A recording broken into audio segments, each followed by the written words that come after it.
It is time to get after it on J Sports Bar once again. Welcome in, everybody. Hope you're having a good week. Bronco Nation feeling as good as they have felt all season. Shane Williams-Rhodes joined me for the next 45 minutes or so. Boise State coming off a 40-14 beatdown over Fresno State. Shane, Riley Wimpy on Inside Bronco Football this week said that whether it be offense, defense, or special teams, they dominated every facet of the game against the Bulldogs, and I have a tough time disagreeing with the fifth-year senior linebacker. I totally agree. This is the most complete game I've seen Boise State play since last year. We haven't had a game like this all year. Not even against, our blowout win this year on the Blue. We still didn't look like a complete team. This game was a complete team win. It was great. Yeah, against UTEP, Boise State got up big at halftime, and then the second half was just kind of there for the most part. You know, you had to finish the game despite having a huge lead. But against Fresno State, yeah, from the jump, Boise State was the better team. They were the more aggressive team. Frank Miley told me this week that they looked like they just wanted it more than the Bulldogs, and I gotta agree with Coach Miley on that one. So the thing about that effort now is we have to wonder if it is sustainable. But for me, Shane, I think that it is. I think that the Broncos are about to get on a roll here, in my opinion, over these last three games. And I'm excited to see what's in store. Yeah, me too. And I think if we can build off of what we did last week against a really, really good team in Fresno, then I think some of these teams that we're about to play in, like these San Diego States and these Wyomings, I think they're going to have a tough time dealing with these guys. I know I pointed out often, and I take a lot of heat on Twitter, which I love because I'm as petty as anyone can be. But Hank, even with, us playing as great as we did and as did, to reference, about 5 podcasts ago, I told you he's not going to lose you the game. He's not going to win you the game. I mean, he threw for 280. He threw for a touchdown and no interception. So he didn't do anything to ruin, anything. But he wasn't awesome. You know what I mean? So I think if he's going to manage the game the way he does, then we're going to have to go out and play great on defense and great on special teams and play as a whole. And we're going to have our starting running back average more than 5 yards a carry like he did and carry the load. We're going to need Khalil Shakir getting those touches. I know I said the magic number for Khalil was 15, and I know I think he got 8, maybe 8 or 9. But when you have your starting running back averaging 5 yards a carry, you really don't need to look elsewhere for any production. So it can go hand in hand, but I know it's going to come down to some things where we're going to need Hank to step up and be better than he has been, even though he has not been bad. That's where I'm sticking that at. Talking with Tim Plow, the offensive coordinator, about this last week, and Shane, we've kind of talked about this a little bit prior to this podcast too, but just about Hank's demeanor and how he is approaching each and every day and each and every game now. And I don't think there's been like a huge change or anything like that, but subtle tweaks, if you will. And I just think that you see it in his play. And I just think that Hank's kind of almost in kill mode right now, like do all the little things right and the results take care of themselves. And that's who he has been the last couple of games with, sprinkling of the fact that he's made, a few throws too, for that matter. I think it goes back to this too, that Tim Plow said they don't need anybody out there playing hero ball.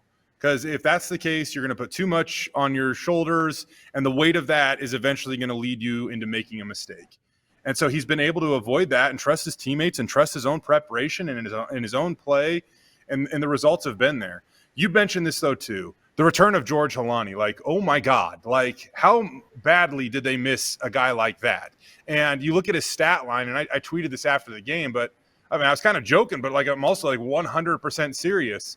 21 carries, 117 yards, 69 receiving yards on top of that. That is a stat line that we are way more accustomed to seeing out of a Boise State running back than what we have seen up to this point this season. Yeah, George played the way we all wanted him to come into week 1 and play, when he was banged up. And it's what, listen, for 6 or 7 weeks now, we've heard everyone, including me and you, say we got to establish a run game. We got to get something consistent. We got to make the miss. We got to make big plays. I mean, the guy had 2 catches for like 70 yards. He played great. I mean, he was everything we knew he was, and we finally got it out of him.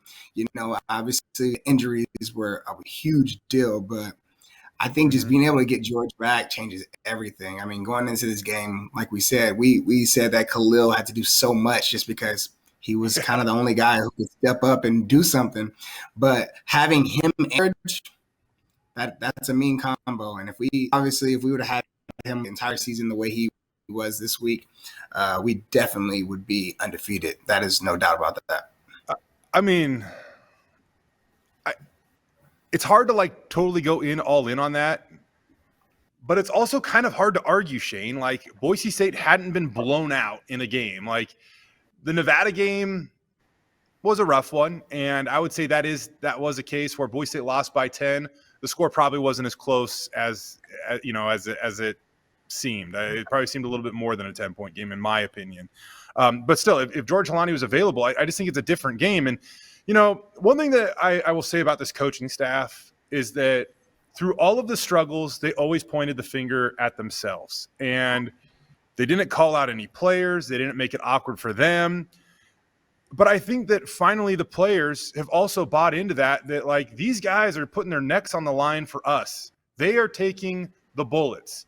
And maybe it's time for player accountability to step up and for those guys to start doing all of the little things to put themselves in a better position to win ball games. And now all of a sudden, you hear how consistent they're being at practice, how competitive the practices are.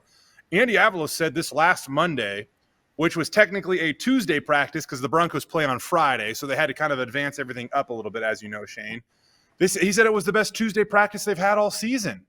I mean, coming off a win like that, those are the things that you want to hear, and those are the things that offer some type of encouragement that, like, this wasn't just like, you know, a one-hit wonder going down to Fresno and crushing Fresno State. Like, this might be a thing that they could sustain. And again, like, I'm going to go out and say it. Like, I think that Boise State gets on a roll, and I think they run the table from here on out. I'm a little worried about that 9 a.m. Pacific time kickoff at San Diego State the day after Thanksgiving. They're going to have to handle some circumstances with that game, no doubt. But I think that this team gets it now. And I think they're going to get on a roll. Well, I mean, it goes back to the bye week. Like you said, I mean, during bye week, they decided to, hey, let's not go back home. Let's stay here and get things right. Let's right the ship. And so we're kind of seeing the effects of, hey, let's stay here and get this extra week of practice and this extra work in. We're seeing it come into play. And like I said, man, I just haven't seen that. I haven't seen this team and this staff play this well. So it's a great look. After what the changes we've seen being made over the weeks. And based off what I've been seeing out of this San Diego State team the last 3 or 4 weeks, you know, they're in a really tricky spot. I mean, Boise State is playing its best football right now, and San Diego State and more like, you know, not some of the best. Hey, they have a quarterback that throws for like 78 yards a game. Like, I don't know how fearful you can be of that. I mean, if that's the case, Boise State has to have confidence going into that game, regardless of how good San Diego State can run the ball at times and regardless of how well they play on the defensive side of the ball. You go into that game knowing if you crack 20 points, you probably have a great shot to win.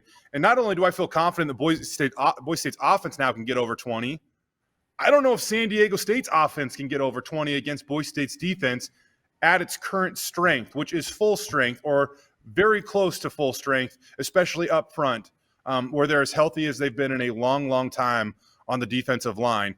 And I was talking about the coaches a little bit earlier and how much they, you know, accountability they took through all this. Like, we can blame the X's and the O's at times, but really sometimes it comes down to the Jimmies and the Joes. And right now they have a lot more Jimmies and Joes than they've had, you know, those last few weeks. And you can call it excuses, whatever. It's the reality of the situation.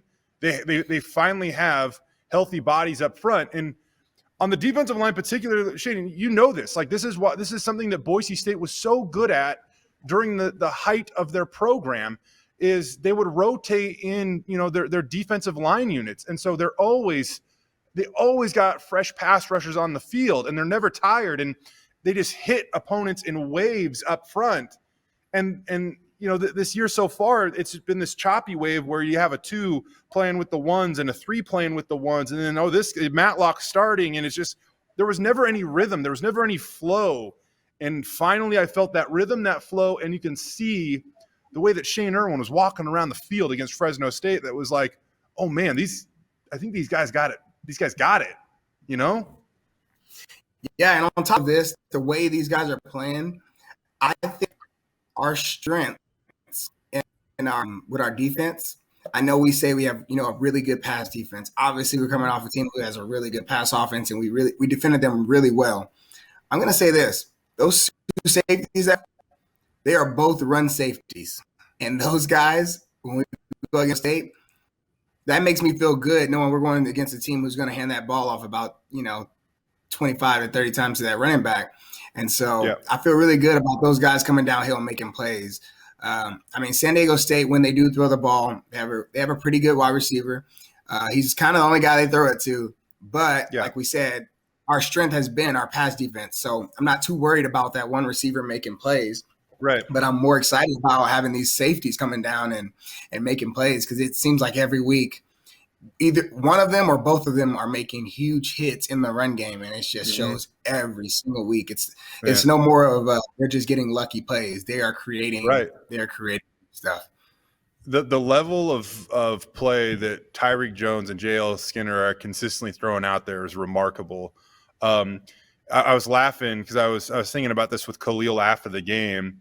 It applies for guys like JL and even Tyreek now, where they post these stat lines that, like, at one point in time in their careers, we highlight it, we break it down on Sunday Sports Extra and Extra. We talk about how great it is, but then Khalil goes out and gets 7-8 catches for 80 yards. He scores, and it's kind of like, whatever. That's Khalil. JL gets 8 tackles or whatever, and it's like, that's what we expect. Half a game. It becomes so good and consistent that in all honesty, we probably almost take him for granted at this point. Mm-hmm. Yeah. If we can just keep JL in all of our games, try not to get him ejected, I think we'll be sitting pretty going against San Diego State. Yeah. Hey, Shane, you've played. It's so funny. We're kind of putting the cart before the horse here, focusing on that San Diego State game.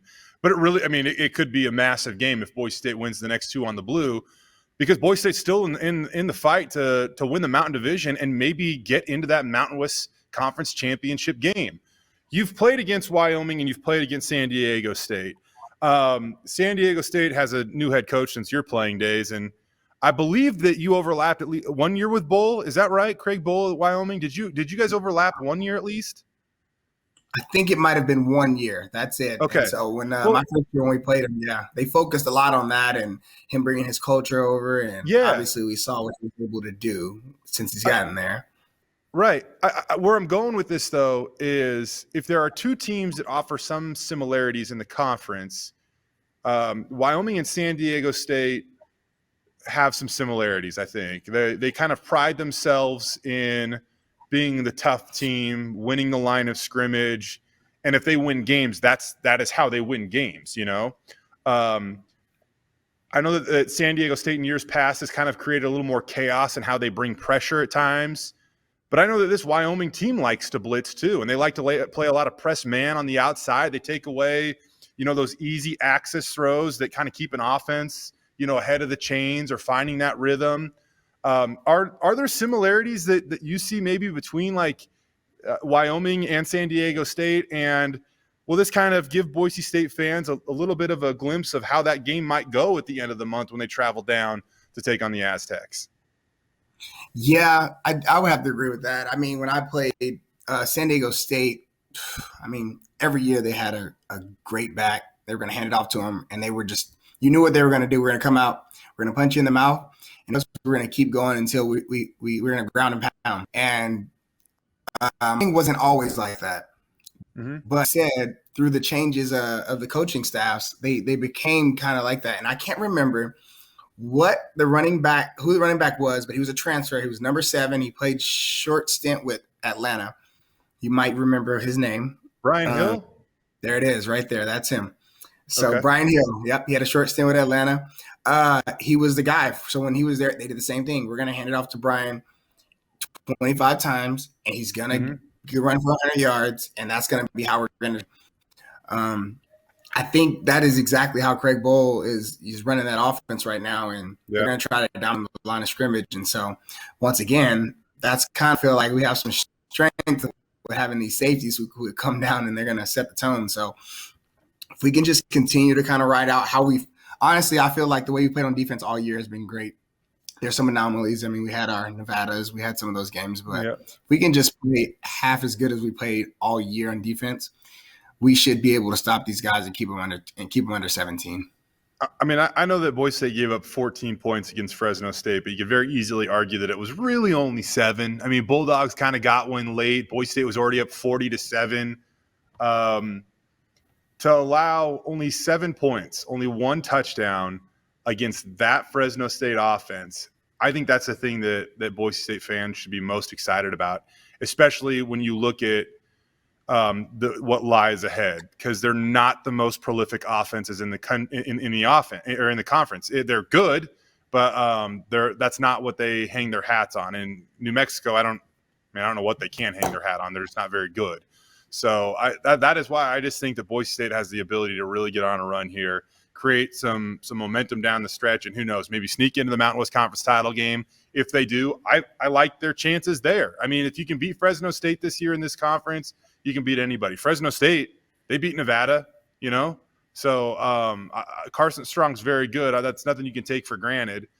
But I just think that there's a shot there for the Broncos, and they can get this thing going. I really do give a lot of credit to what the coaches have done though with this team, and look no further than the fact that this team had been through a lot of struggles, and now all of a sudden we are in almost approaching the middle of November, and they're starting to play their best football of the year. Let me ask you this, Shane. Like, is that the sign of a well-coached team, a team that gets better, or is it the ability to put Band-Aids on whatever you have to as fast as humanly possible in order to just sustain it for a week? Because what they're doing now, I feel like all of a sudden could be sustained for much more longer than just let's get through 7 days and try it again. Yeah, I mean, I think this is a different situation. I mean, you got a new staff. I think it's more of trial and error. They've tried different things all year. They've had some losses. They've had some wins. They've had close losses, of course. And they've had some, we have some close wins also. But I think they're finally, they had enough bad things happen to where guys are, not being complacent. Guys are accountable. And all these things are starting to come in. So now the guys are buying in more because they know you can't just come in and we're just games, whether we do the right thing or not. And so along with, the coaching staff making changes and, being accountable for even some of the losses that we've had. I think that, and then everyone knows you want to play your best ball in there. So it's good to see this team is starting to peak at the right time, and you see it all the time where teams play great. Let's use the Steelers from last year. Teams played great for 10 weeks, and then the last 6 weeks you can't win because people figured you out. You peaked soon. You don't want to peak too soon, and I think these guys are peaking at the right time. And if they can win out and maybe get a little bit of help from some other teams, they'll be in the championship. And like I said, I mean, everyone can always say this: if they play like they played last week, their best game of the and beat them, but we need them to show it every week. We got to come out and play this way. Again, man, if they can, and I'm going to say, and I just think that they will from here on out. You look at like bowl matchups. First off, Boise State needs Utah State of all teams to lose at least one more game, because right now the Aggies, if they win out, then they play in the Mountain West Conference Championship game because they win the Mountain Division. A big reason why is because their crossover opponents in the West Division they're the cakewalk of the Mountain West this year, really, to where Boise State's playing Nevada, Fresno State, and San Diego State. Like, I don't know how they got to break that up somehow. And I know that it's like somewhat unpredictable, but I still feel like it every few years. Right. Well, I get like every 3 years you rotate which 3 teams you play, but the fact that San Diego State, Fresno State, and Nevada are like the 3 that are grouped together, that just shows every 3 years. Like, I mean, it's going to be it's going to be a gauntlet versus the other 3 years, you know? So either way, they need Utah State to lose at least one more game, create a tie, and then Boise State needs to win out, and we'll see what happens from there. Ultimately, it could come down to computer rankings, which in the past, made Boise State fans beat their head against the wall. This year, again, given the opponents that Boise State has beaten and their strength of schedule, maybe it plays out in their favor. I don't know. But that being said, like if you do get there and you do win the Mountain West title game, like who scares you in the Pac-12 that you might play in what was the Vegas Bowl, but will now be the Jimmy Kimmel Bowl in LA? What Pac-12 team scares you? I mean, even Oregon, they kind of barely beat Fresno State, despite the fact the Bulldogs were -3 or 4, or whatever it was in the turnover margin in Eugene. So I will say this, granted, that Oregon's going to be playing in a much bigger bowl game. I mean, I get that. So you don't even really have to factor that in. But 10 wins, like, still in play, believe it or not, for this Boise State football team. I mean, that would be huge if they could find a way to still win 10 games. I will say that Oregon team doesn't seem like they're the same Oregon team we saw, week 1. But, yeah, I mean, the only other team that I think could be dangerous is Arizona State out in the Pac. If they actually get their act together, which they've had a tough time doing on a number of levels this year. So,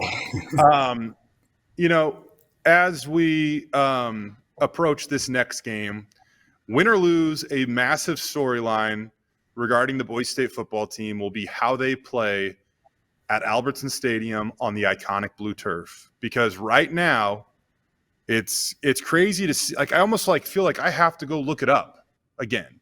But it's like the reality is that they're on a losing streak on the blue. And something that we haven't seen happen here at Boise State in a very, very long time. I mean, the last time they won on the blue was UTEP. It's been almost 2 months, Shane.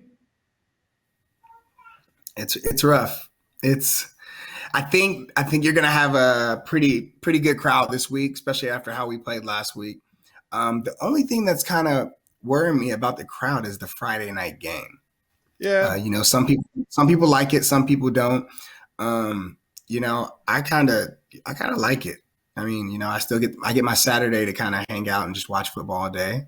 Hey, I get you, man. I get to serve some of those other Mountain West teams, but I think that could only be the only thing that might throw us for a loop. But I think we could pack out Albertson Stadium, and I think the fans have motivation after last week, and they believe, we could be starting to get on that roll like how we did when we played in 2014. I'm kind of selfish too. I don't mind an occasional Friday game. I wish it was next Friday as opposed to this Friday, because there actually are a couple of local high school games that I would love to check out. Mountain View was upset by Meridian last week, and now Malachi Martinez, Cross Antonacci, like some of the best high school football players in our state, are going to be hosting a semifinal game over at Meridian. And then over at Eagle, you have another really talented team in the Mustangs that will also be hosting a semifinal matchup. And so, their quarterback Jack Benson, wide receiver Ian Duarte. Ian's a guy that's actually visited unofficially Boise State. Those guys can roll. I would love to be able to go to that game or those games, but unfortunately, because of the scheduling this week, probably won't be able to. So selfishly, kind of wish it was next Friday, but I will take the occasional Friday game for exactly what you said. It means that I can actually wake up on Saturday and not just like drop the hammer on the pregame show from the moment I wake up, and can actually just sit, have a cup of coffee or two, watch College Game Day, and then, consume the rest of the college football slate and just do a little scoreboard watching. So I am excited about that.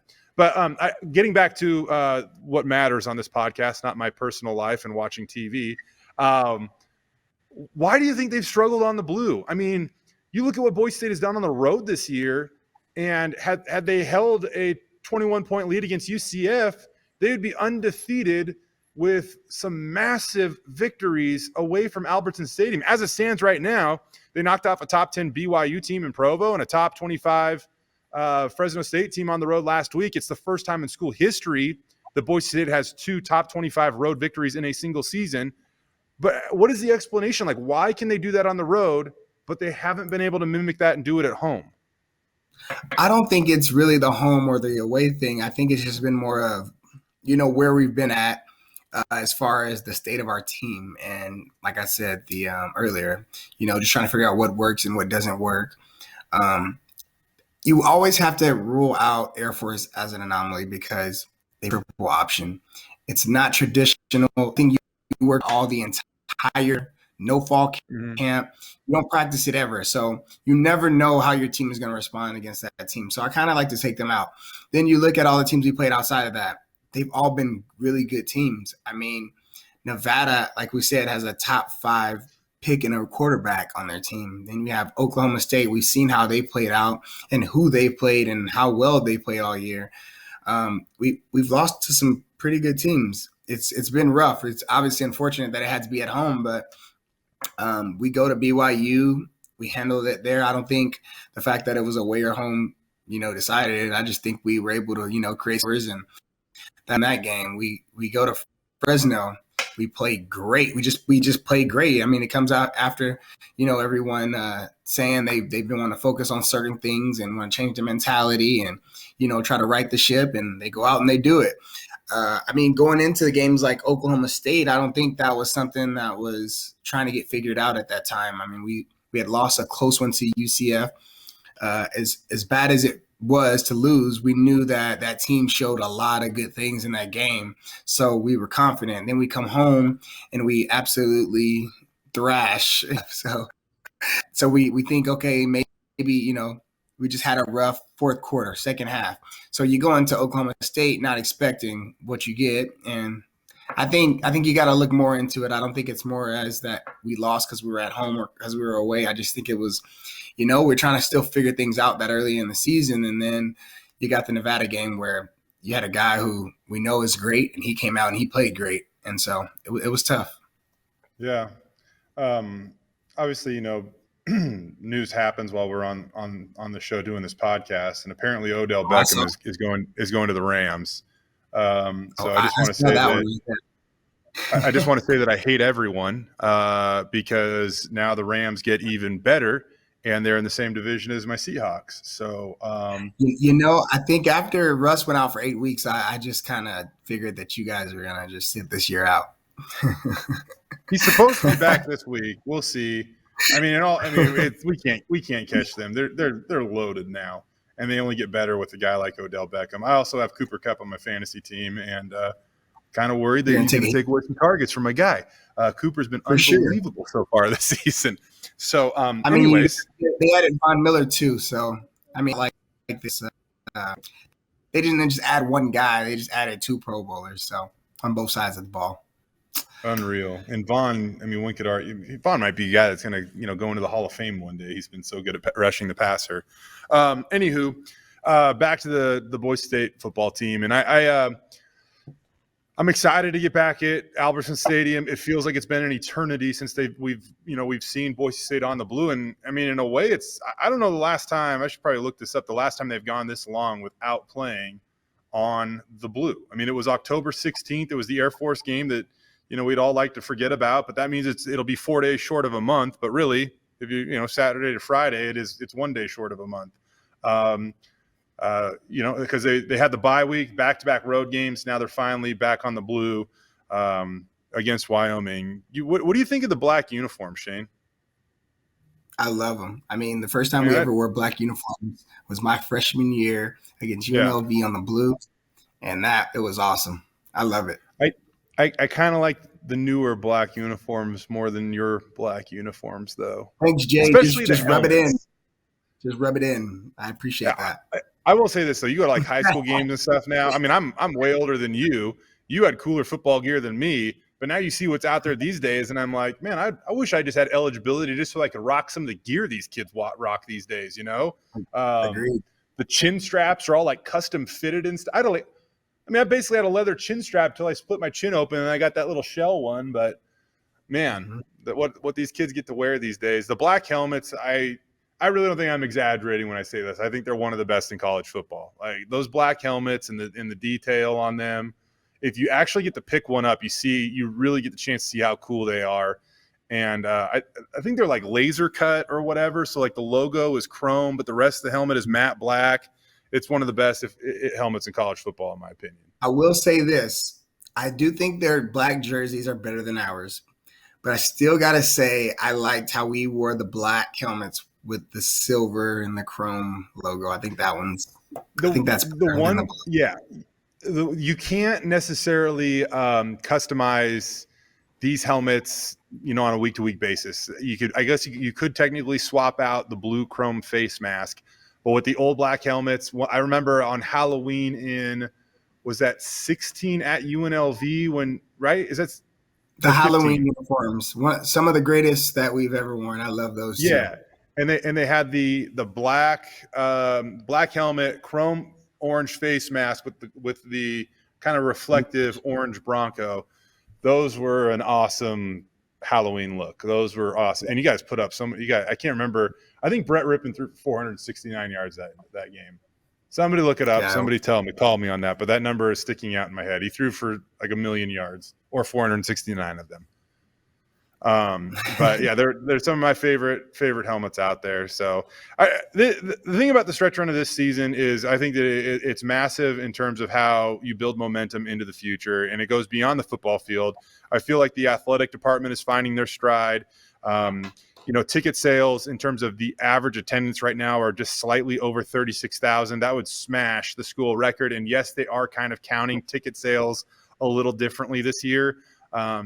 If you're not there, but you have previously purchased a season ticket, they will count that towards the attendance, which, I mean, it's a ticket sold, right? So whatever, I think that you should be able to count that. But I just think it's massive in how they build momentum moving forward.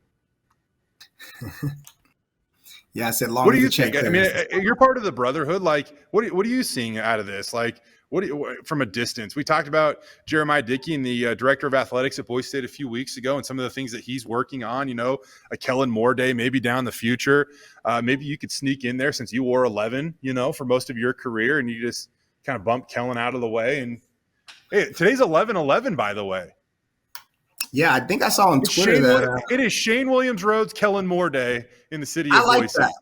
I like that. I saw someone said this was National Board Day. And I was like, can I get a little? That's what I was thinking to myself. I get a little. The one thing I can always tell, my children and, all these past players who, the current players who eventually, will always say there's only one person that wore the number after Kellen. So, I'll take that win and just and move on. You are going to be a Scott Slant trivia question answer, whatever, in a few years, because you're exactly right. You only got to wear 11. You will probably be the last human to wear 11 at Boise State, unless Kellen's kids come here one day and they unretire the number, because they're inevitably going to retire the number. I will be sure to let Sloan know that. I'll be sure to let Sloan know that. Okay, perfect. I'll be sure to let Sloan know that I was the last person to want to wear 11. We don't have to tell her why, but we can tell that I was. Yeah, and when they put it on the facade eventually, you kind of block out Kellen, right? You kind of block out Kellen. You just see the 11, and then you look up at Sloan and say, "Yep, that's Dad." I mean, you should probably push for it. You have the second most catches in school history. Just saying. I'll just tell her I used to be that tall. I got a little shorter after they make that statue of Kellen. That works. You also probably wore a cooler face mask than Kellen, I'm guessing. Kellen kind of wore he wore like the most generic face mask I think that college football face masks make. Not that matters or anything. So, well, as we wrap this up, Shane, like what do you think? We've talked about the Fresno State game, how good Boise State was in just about every area on the field. That now they look like the team that we're like used to seeing here in the city of trees. So what do you think? A 15-point favorite. My first reaction to that line when it came out, Shane, was like, oh man, Las Vegas is like, yep, Boise State's back. And usually those guys are right. I like Vegas. I like how they're thinking. Yeah. Now I don't like 15. I would have much preferred 14, not 14, 13. Yeah. 13-point favorite. I'd take Boise State to cover that. But 15, we need another score. So I don't know. I'm kind of iffy on if we can cover or not. But like we said, this whole podcast, it depends on if we played last week. I mean, if we play that way, spread doesn't even matter. We'll throw it out the window because we'll demolish it. But this is why I think that, 15.5 is a lot of points, especially when you're playing a team like Wyoming, because they do a lot of that clock control offense. So, you might have a possession or two less per game when you go up against the Cowboys just because of their tempo and style of offense. That being said, I'll throw this at you. Boise State has been unbelievable at turning the ball over this year. They're one of the best in the country, even through all the injuries and some struggles. They are still one of the best teams in all of college football when it comes to forcing fumbles, getting interceptions, overall turnover margin, and turnover margin per game. So with that in mind, Wyoming ranks in the bottom fourth, I guess you could say, of college football in turning the ball over. I think they rank 120 or 102nd in the country with 16 giveaways this year. So maybe that's how you get a possession back. Another thing that I want to throw at you, I talked about kind of that clock control offense. I think Boise State wins this game if they win time of possession. I mean, you look at what they've done during their winning streak, and particularly their last 4 wins. They have possessed the ball over 34 minutes of contest. That basically means that they have the ball on offense about 8 more minutes, if not more than that, actually, than the opposing team. And so I think, especially in a game against like the opponent you're facing this week, not typically a really explosive offense. I think if Boise State wins time of possession, they win the game. I agree. And I think because you just gave me a few of those stats, I'm going to change my answer. Boise State will cover this spread. Okay. Yeah, I like it. I'm going Boise State to cover. I don't have a lot of ability or a lot of confidence. I don't have a lot of ability too. I guess you could clip that. I don't have a lot of confidence in Colorado, or excuse me, in Wyoming's ability to score with the Broncos. Like, I think that they'll be able to run the ball. Xavier Valade is a very productive, very good running back. He's been a little up and down this season, a little banged up, a little bruised. But I think that this is one of those games where this team's going to be as eager as ever to not just prove that they can do it again like they did last week against Fresno State, but to prove that they can do it on the blue. This game will have meaning to this football team. They won't come out flat. They will come out from the get-go. And that's why I think you'll be looking at a more lopsided score than just a 15-point game. I don't think that Wyoming can score over 20 against Boise State, and that could subject me to being called out next week, and that's fine. I just don't think that they can. And with that being said, I think the Boise State can definitely score more than 20 against Wyoming. I think you're looking at somewhere, 34-13 type of game, which would be an easy cover. Yeah, I agree. I like that. And I can't let us finish this up without, me throwing my Taylor Green segment. I think we got to talk. We got a whole Shane. He got a whole offensive series. I mean, Jay, I think you could have called a better series than what they gave him. I think they kind of left my man out to hang to dry. You know what I mean? I feel like they went in, he gets about 15, 20 yards. We almost get to not take the leads. Like, I think that's the opportunity. Can we take a shot? Can my guy throw the ball, please? I would definitely like to not see him go in there and run the ball 3 times in a row. And I'm hoping that is not how they're going to do him when he, assumes that position. I won't, because I'm stoned. I hear you by our fan base. I hear you. Maybe he should have handed the ball off on second down. I guess it would have been first down, because you're right. He ripped off that long run to reset the downs. Maybe that next down he should have handed the ball off. I don't know. I've been seeing things that he might be one of the fastest guys on the team. He could throw the ball on 80 Shane, yards.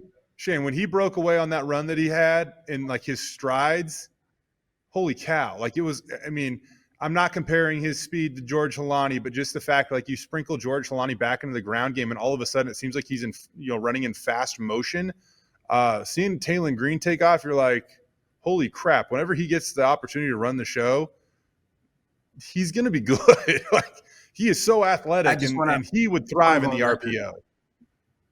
For sure. What's I mean, that? that's what I've been saying all year. I just want to go on record saying I've been, this has kind of been out there of 2021. Yeah. Williams Road, Taylor Green will be the guy. Yeah. He will be the guy. I'm telling you guys. I mean, I think I heard he can throw the ball at 80 yards. Maybe 85, maybe 90. I mean, can the football field even contain him? I'm ready. I'm excited about the future. We've got some guys. Yeah, I can't dismiss Hank's growth. I can't dismiss it at this point. I think that Hank is hit a corner. I don't think we've seen the best out of Hank. I don't think we've seen the best out of this football team, and that is not something that should have any type of negative connotation. It should show that they've been pretty good, but their ceiling's super high, and we haven't seen how good that they can be for at least a significant stretch run or whatever. So we'll see. Back on the Blue Friday night at home, Boise State, Wyoming, 7 o'clock kickoff on the Blue. Bronco Roundup Game Day show live on the Blue from 6 to 7 p.m. I can't wait to make the 8-minute drive down to Albertson Stadium for a pregame show. Being live at the event is so much better. Being in the atmosphere is so much better. And while the studio's nice, it's warm. It's always 70 in here. It's never raining in here. I will still take being out in the elements just because that crowd, that atmosphere is so much better. Are you going to be there? You can get off work early, head on over? Definitely going to be there. Tomorrow's my birthday, so I'm going to definitely go celebrate this win that we're going to get. The best way I know how is, putting on my all-black Bronco gear. Okay. Well, with that being said, we're going to fire off a note to the Boise State football team, because if they were lacking any motivation at all, it is time to play for Shane Williams Rhodes, who is celebrating what I'm assuming is his 22nd birthday tomorrow. You got to play for Shane, the one of the best wide receivers in school history. That's going to rally the troops like none other. But in all seriousness, if you're listening to this podcast, hit Shane up on Twitter, wish him a happy birthday. And I'm just going to get out in front of this thing, man. Happy birthday. Appreciate that. Yeah. Nothing better than a win on your birthday. I agree. We'll see if the Broncos can get it done. Shane, as always, I appreciate it, man. It's been fun. Yeah, I do want to note that I do have a terrible birthday memory of Boise State losing to TCU on the Blue on my birthday. So I'm just hoping we can pull it out this year. Why'd you have to bring that up? We want to end the show on a good note, Shane. my birthday doesn't seem to match. I hope somebody gets you trick candles. I hope somebody gets you trick candles now. Better vibes tomorrow night on the Blue, Shane. Seriously, bud. Appreciate it, and happy birthday, man. Thanks. All right, everybody. That'll do it for this show. We'll see you next week right here on Jay's Sports Bar, serving the Idaho sports community.